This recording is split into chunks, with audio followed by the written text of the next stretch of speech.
పెళ్ళైనా పండగైనా వేడుక ఏదైనా పట్టుచీరల ప్రత్యేక వేదిక వారాహి సిల్క్స్. సాంప్రదాయానికి సౌందర్యానికి వారధి.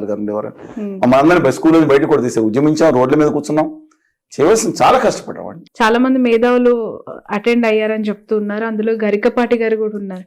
ఈ మధ్య కాలంలో గరికపాటి గారి పైన జరుగుతూ ఉన్నది ప్రచారం, లేదంటే వీడియోస్ మనం చూస్తూ ఉన్నాం. మీకు చాలా సన్నిహితులు కాదండి, మాకు తెలిసిన వ్యక్తి, మీకు తెలిసిన విషయం ఏంటి సార్? అంటే ముందుగానే పెళ్ళయిందా? నేను వ్యక్తిగత విషయాల మీద ఇంతవరకు ఎవరి మీద కూడా వ్యక్తిగత మీదకి వెళ్ళనండి. సరే, వాళ్ళ అన్నయ్య గారు ఆవిడ చెప్పుకుంటా ఉన్నారు వ్యక్తిగత విషయాలు. ఎందుకంటున్నానంటే ఆయనలో కొన్ని మోడీ వ్యక్తిగత విషయమే సార్, కానీ గరికపాటి గారిని చాగంటి కోటేశ్వరరావు గారి మీద, ఆయన కేంద్ర ప్రభుత్వ ఫుడ్ కార్పొరేషన్ ఎంప్లాయీ, ఆయన మీద ఏమవుతుందంటే అండి వ్యక్తిగత విషయాలు అనవసరం. నేను ఇవాళ ఏ రాజకీయ నాయకుడి మీద కానీ ఎవరి మీద కానీ వ్యక్తిగతంగా వెళ్ళను.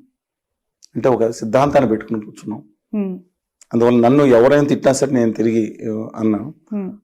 ఆయన చెప్పే దాంట్లో మోడీ గారు అవన్నీ నచ్చవండి నాకు. అలాగే చాగంటి కోటేశ్వరరావు గారు భార్య యొక్క మొదటి కర్తవ్యం, భర్త యొక్క అండర్ గార్మెంట్స్ ఉతకడం మొదటి కర్తవ్యం, ప్రథమ కర్తవ్యం అని కూడా చెప్పారు. అవి నచ్చవు నాకు. కానీ ఇప్పుడు ఆయన అంటే వేరే గరికపాటిగా చెప్పే కొన్ని అభ్యుదయ భావాలు ఏదైతే ఉన్నాయో, జ్యోతిష్యాలు ఎందుకు అని చూశారు కదండి, పాజిటివ్నెస్ తీసుకున్నాం. కానీ వ్యక్తిగత జీవితాల్లో వాళ్ళు ఒకసారి వారికి వదిలిపెట్టేస్తున్నా నేను.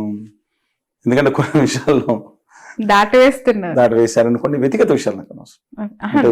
నేను వ్యక్తిగత విషయాల గురించి మీరు ఇష్టం లేదు మాట్లాడినంటున్నారు, కానీ చాలా సందర్భాల్లో సోషల్ మీడియాకి సంబంధించి వాళ్ళు ఎక్కువగా ఇంపాక్ట్ చేయగలిగింది కూడా డిజిటల్ మీడియా. అక్కడ కాలేజ్ వేలాది మంది విద్యార్థులు ఉంటే ఈయన పైకి వెళ్ళగానే ఓవేషన్ వచ్చిందండి, స్టాండింగ్ ఓవేషన్ గరికపాటికి. ఎస్, మిగతా ఎవరు కూడా సినిమా వాళ్ళు ఎవరు మామూలుగా వచ్చినట్టున్నారు, కానీ ఆయనకు వచ్చిన ఓవేషన్. అంత ఇంపాక్ట్ చూపిస్తున్న వీళ్ళ పైన చాలా రకాల కాంట్రవర్షియల్ స్టేట్మెంట్స్, కమెంట్స్ వచ్చినప్పుడు అసలు చాగంటి గారు గరికపాటి గారి సమాజానికి అవసరమా అంటే ఏం చెప్తారు? లేదండి, ఆయనలో మూఢనమ్మకాలు లేదా మనుశాస్త్ర భావం నమ్మే పద్ధతులు, లేదా మోడీ గారిని అదానీ గారి పార్టీ వాళ్ళని భజించేసే విధానం తప్పించి వాళ్ళు చెప్పే దాంట్లో పాజిటివ్ తీసుకుందాం, మనం పాజిటివ్ తీసుకుందాం, రెస్పెక్ట్. వ్యక్తిగత విషయాల్లో చూశాను నిన్న కొన్ని విషయాల్లో కొన్ని తప్పులాది వారి ఇష్టం, కానీ నేను అంత మించి మాట్లాడతాం భావ్యం కాదని మంచి తీసుకుందాం అన్నాను. తెలుగు భాషా సంఘానికి సంబంధించి కూడా ఏదో చంద్రబాబు గారు పదవి ఆఫర్ చేశారని కూడా ఆయన చెప్పారు. జొన్నవిత్తులు గారికి ఇంతకుముందు ఆఫర్ చేశారు, నేను చూసినట్టున్నారు. అది గరికపాటికి నేను మాట్లాడారు. ఆయన సెప్టెంబర్ ఇప్పుడు డేట్ కూడా చెప్పారు. మాట్లాడితే 48 గంటల సమయం కావాలన్నారంట. చంద్రబాబు నాయుడు గారితో మాట్లాడినప్పుడు ఏం ఆలోచించారన్నప్పుడు ఆయన 2 విషయాలు చెప్పారంట. ఒకటి నుంచి 5వ తరగతి వరకు మీరు తెలుగుని తప్పనిసరిగా చేస్తున్నారా లేదా కదా. రెండో విషయం కూడా ఏంటంటే, దానికి చంద్రబాబు నాయుడు గారు ముందు కానప్పుడు తీసుకోలేదు. మనం చంద్రబాబు నాయుడు గారిని అడుగుతాం, లేదా జగన్మోహన్ రెడ్డి గారి ప్రజాపాలకులు అండి, లేకపోతే ఉత్తర దానికి తల ఊపేవాళ్ళ, లేకపోతే ఇంకోటాన్ని మాట్లాడదాం. అందువల్ల ఆయన దాదాపు ఆయన తప్పులేదండి. జొన్నవిత్తులు గారు కూడా ఇదే తరహాలో పదవిని తిరస్కరించారు. ఇంతకుముందు కూడా 2016 ఆయన కూడా అడగండి, ఇంటర్వ్యూ చేయండి. చంద్రబాబు నాయుడు గారు చెప్పినట్టు దానికి సరైన అలంకారప్రాయంగా ఎందుకంటే ఎత్తున పెట్టుకుంటాం. ఇంకొక ఉందండి, 5% మార్కులు తెలుగు భాషలో చదివిన వాళ్ళకి ఉద్యోగాలు కలిపేవారు. అది 1990-96 అనుకుంటా. అది రాష్ట్ర ఉన్నత న్యాయస్థానం కొట్టేస్తే దాని మీద ఒక్క మాట మాట్లాడలేదు. ఇప్పుడు జగన్ గారు స్కూల్స్ దారుణంగా చేశారని చెప్తున్నారు కదా. ఆ రోజు చంద్రబాబు ఇప్పుడు ఈయన వచ్చిన తర్వాత మార్చారండి ఏమన్నా అంటే నీతులు పక్కన చెప్పడానికి ఉంటాయా? జగన్ గారు కూడా ఆ భాషా సభలకు హాజరై తెలుగు అంటున్నారు. ఆయన ఎందుకు వద్దనుకుంటారు నాకు అర్థం కావట్లేదు. మనకి ఉపాధి భాషకి ఇంగ్లీషు రావాలి. మా పిల్లలు కూడా ఒక చోట ఒక స్కూల్లో పడేస్తే ఆ రోజు పరిస్థితులు దుర్భరంగా ఉండేయండి. తెలుగుని గొప్పగా మనం చేసి ఉపాధి భాషగా కూడా మంచినప్పుడు తెలుగు నిలబడుతుంది.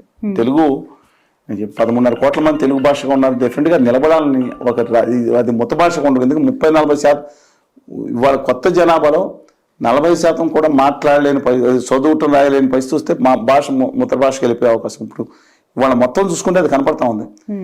80%-90% ఇంగ్లీష్ మాధ్యమంలోకి వెళ్ళిపోతున్నారండి. తెలుగు మాధ్యమంలో కనీసం రాని వాళ్ళు కూడా ఉండటం అలా పరిస్థితి రాకూడదని నా భావన. ఒక భాష నశిస్తే ఒక జాతి అస్తిత్వం నశిస్తుంది. మీరు తెలుగు భాషకి సంబంధించి దీని ప్రాధాన్యతకి సంబంధించి కొంత సన్నిహితంగా ఉంటారు కదా చాగంటి వారితో, గరికపాటి గారితో, ఎప్పుడైనా ఇన్సిస్ట్ చేశారా? నేను వారితో సన్నిహితంగా ఉన్నాను. తెలుగు భాష విషయంలో డిజిటల్ గా గోగరాజు వీళ్ళు కాదు, వీళ్ళు కొంత లక్షల మందిని కాదు. వాళ్ళు ధార్మికంగా ఎన్నో కార్యక్రమాలు కొన్ని లక్షల మందిని ఇన్ఫ్లుయెన్స్ చేయగలిగిన కంటెంట్ వాళ్ళు చెప్తూ ఉన్నారు కాబట్టి దీని మీద కూడా దృష్టి పెట్టాలని మీరు ఏమైనా రిక్వెస్ట్ చేయడం నిన్న ఆయన గట్టిగా మాట్లాడారు. వారి మాటలే వారికి సరే జగన్ కూడా గురించి నేను మాట్లాడాను కానండి, గరికపాటి గారు కానీ, జొన్నవిత్తులు గారు కానీ, లేదా ఇంకా పెద్దలు చాలా మంది కూడా స్పష్టంగా తెలుగు భాష ఉండై తీరాలి చాలా గట్టిగా ఉన్నారు దాని మీద. అందుముందు ఎన్నికల పర్ని గారు వచ్చారు, వీళ్ళందరూ కూడా వీళ్ళందరూ గట్టిగా నిలబడినారు. కానీ కార్యాచరణ మీద నేను వెంకయ్యనాయుడు గారిని మీకు తెలిసే ఉంటుంది, భారత ఉపరాష్ట్రపతిగా పనిచేశారు ముప్పవరపు వెంకయ్యనాయుడు గారు. ఆయన వచ్చి మాట్లాడతా హైదరాబాద్ సభలో ఆయనే మాట్లాడారు, ఈ వెంటనే తెలుగును బతికించుకోవాలి, అమ్మ భాష కళ్ళజోడు లాంటిది, అమ్మ భాష కళ్ళు, ఇదేమో ఇంగ్లీష్ కళ్ళజోడు లాంటిది మాట్లాడుతూ ఉన్నారు. ఆయన ఉపరాష్ట్రపతిగా ఉన్నప్పుడు ఉత్తర్వు పెంచవచ్చు కదా. ఆయన చెప్పిన మాట రేవంత్ రెడ్డి గారు, చంద్రబాబు నాయుడు గారు ఇంతకుముందు ఆయన హోదాలో ఉన్నప్పుడు జగన్మోహన్ రెడ్డి గారు వినేవారు కదా, ఒక ఉత్తర్వు పెంచవచ్చు కదా. ప్రతి సభలోనూ అదే మాట్లాడుతున్నారండి ఆయన. విత్ డ్యూ రెస్పెక్ట్, నేను ఆయన అవమానపరచట్లేదు, ఆయనకి మాకు ఆ సామర్థ్యం లేదు, ఆయనకు ఉంది కదా.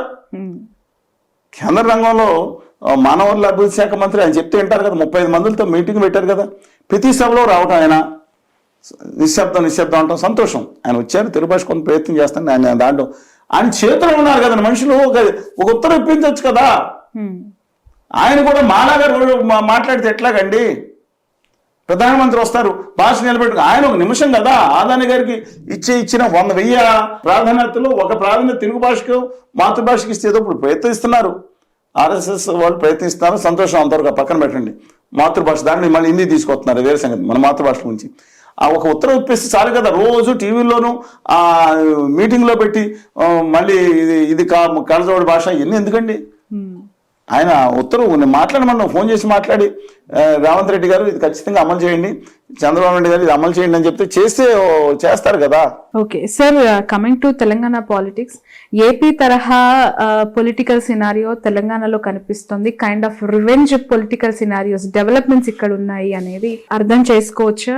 Formula 1 కార్ రేసింగ్ సంబంధించి A1 గా కేటీఆర్ గారి పేరును పెట్టడం ఎలా చూడాలంటారు? మీరు ఆర్నాబ్ గోస్వామి గారి తరహా కాదని అనుకుంటున్నాను. ఆర్నాబ్ గోస్వామి గారు లాంటి వాళ్ళు, ఆయన ఒక్కడే కాదు, ఆయనే ఆరోపణలు చేస్తారు, ఆయనే నిజ నిర్ధారణ చేస్తారు, ఆయనే విచారణాధికారి కూడా ఆయనే, ఆ తర్వాత ఆయనే కోర్టులో ఫైల్ చేస్తారు, జడ్జి కూడా ఆయనే.